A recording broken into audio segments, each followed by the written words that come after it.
guys, nagbabaybay tayo dito sa Atimonan, Quezon guys. So ayun na nga, nakasakay tayo sa jeep. So ito na nga, papunta na nga tayo dun sa Serena dyan sa may Atimonan. Tapos nakasabay ko sa jeep kung si Manong, nagkita na ng taho.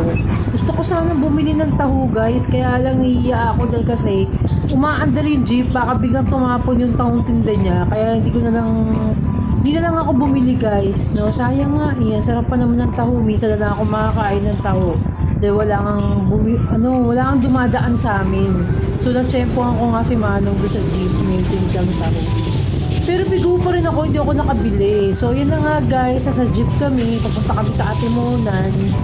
So yan, nakasakay lang, pamuni-muni, diba? Habang wala masyadong bumabiyahe ngayon ng mga jeep. Sa sobrang taas ng gasolina guys, wala talaga, bilang na bilang lang yung mga nakikita ko. Mga guys, na mga pasahero din na sumasakay dahil sa mahal nga na pamasahe ngayon. So yun lang guys.